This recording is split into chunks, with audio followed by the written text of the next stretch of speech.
बुद्ध ने सुनाई 4 पत्नियों की कहानी। एक आदमी की 4 पत्नियां थीं। प्राचीन भारत की सामाजिक व्यवस्था ऐसी थी जहां एक पुरुष कई पत्नियां रख सकता था। समय बीतने पर वो व्यक्ति बीमार पड़ गया और उसे अपनी मृत्यु नजदीक दिखने लगी। तब उसने अपनी चारों पत्नियों को बुलाकर पहली से कहा, पत्नी, मैं अब मरने वाला हूँ, क्या तुम मेरे साथ चलोगी?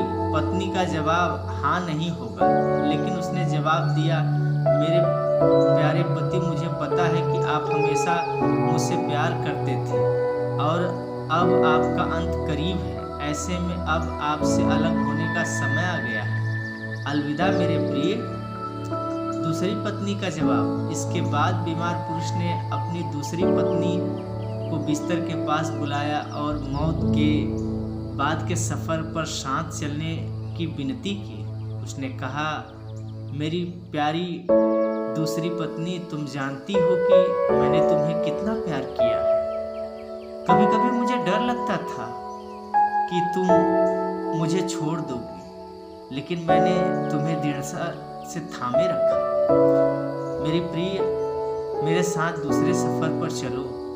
दूसरी पत्नी ने जवाब दिया, प्रिय पति, आपकी पहली पत्नी ने आपकी मृत्यु के बाद आपका साथ देने से इनकार कर दिया, तो फिर मैं भला आपके साथ कैसे जा सकती हूँ? आपने मुझे केवल अपने स्वार्थ के लिए प्यार किया है। तीसरी पत्नी का जवाब। मृत्युशैया पर लेटे हुए पुरुष ने अपनी तीसरी पत्नी को बुलाया और उसे भी अपने साथ चलने को कहा। तीसरी पत्नी ने आंखों में आंसू भरकर उत्तर दिया, मेरे प्रिय, मुझे आप पर दया आ रही है और आपके लिए दुख हो रहा है, इसलिए मैं अंतिम संस्कार तक आपके साथ रहूंगी। इस तरह तीसरी पत्नी ने भी उसके साथ चलने से इनकार कर दिया। चौथी पत्नी का जवाब। जब तीनों पत्नियों ने उसकी मृत्यु के बाद उसका अनुसरण करने से इनकार कर दिया, तब उसे याद आया कि उसकी एक और पत्नी और है, उसकी चौथी पत्नी, जिसकी उसने ज्यादा परवाह नहीं की थी।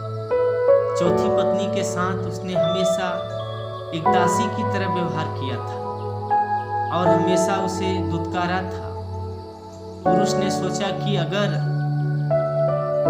वह अब उससे अंतिम सफर पर साथ चलने को कहता है तो वो निश्चित रूप से मना कर देगी। हालांकि वो इतना ज्यादा डरा हुआ था और अकेलापन महसूस कर रहा था कि उसने अपनी चौथी पत्नी से भी दूसरी दुनिया में साथ चलने की गुजारिश की। चौथी पत्नी ने अपने पति के अनुरोध को तुरंत स्वीकार कर लिया। चौथी पत्नी ने दिया ये जवाब। पति के अनुरोध करने पर चौथी पत्नी ने कहा, मेरे प्यारे पति, मैं तुम्हारे साथ जाऊंगी, कुछ भी हो, मैं हमेशा आपके साथ रहने के लिए दृढ़ संकल्पित हूँ। मैं आपसे कभी अलग नहीं हो सकती। यह कहानी है एक आदमी और उसकी 4 पत्नियों की। इन 4 पत्नियों का क्या मतलब?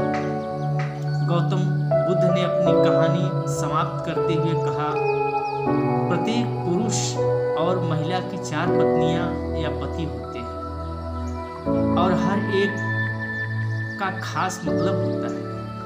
पहली पत्नी या साथी हमारा शरीर होता है,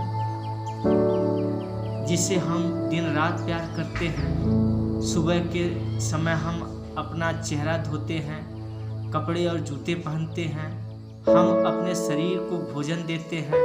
हम पहली पत्नी की तरह अपने शरीर का ख्याल रखते हैं, लेकिन दुर्भाग्य से जीवन के अंत में शरीर यानी पहली पत्नी हमें अगली दुनिया में नहीं ले जा सकती है। शव का अंतिम संस्कार किया जाता है। बुद्ध ने कहा, जब अंतिम सांस हमारे शरीर को छोड़ती है तो चेहरे का रंग बदल जाता है। और हम अपने उज्जवल जीवन को खोने लगते हैं। हमारे प्रियजन इकट्ठा होकर विलाप कर सकते हैं, लेकिन इसका कोई फायदा नहीं होता है। ऐसे समय में शरीर को अंतिम संस्कार के लिए एक खुले मैदान में रख दिया जाता है और सिर्फ सफेद राख बच जाती है। यह हमारे शरीर का गंतव्य है। भौतिक चीजों का तात्पर्य दूसरी पत्नी, हमारे भाग्य, भौतिक चीजें, धन संपत्ति, प्रसिद्धि, पद और नौकरी को दर्शाती है। हम इन सभी भौतिक चीजों से काफी जुड़ाव महसूस करते हैं, जिसे पाने के लिए हमने कड़ी मेहनत की है।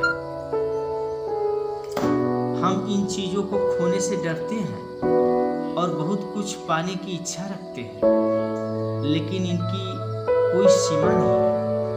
जीवन के अंत में ये चीजें मृत्यु तक हमारा पीछा नहीं कर सकती। हमारे भाग्य ने जो भी इकट्ठा किया है उसे हमें छोड़ना ही होगा।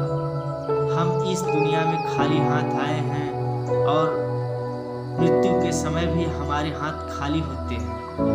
हम अपनी मृत्यु के बाद अपना भाग्य पकड़कर नहीं रख सकते। जैसे दूसरी पत्नी ने अपने पति से कहा था, तुमने अपने अहंकार और स्वार्थ के लिए सिर्फ मुझे अपने साथ रखा और अब अलविदा कहने का समय आ गया।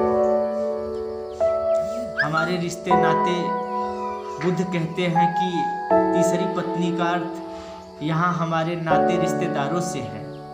यह हमारे माता पिता, बहन और भाई, सभी रिश्तेदारों, दोस्तों और समाज की तरह हैं।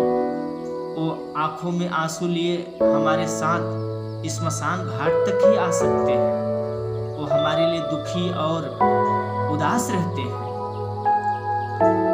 इसलिए हम अपने शरीर, भाग्य और समाज पर निर्भर नहीं रह सकते। हम अकेले आते हैं और अकेले ही इस दुनिया से जाते हैं। मृत्यु के बाद कोई हमारा साथ नहीं दे सकता। धन्यवाद दोस्तों।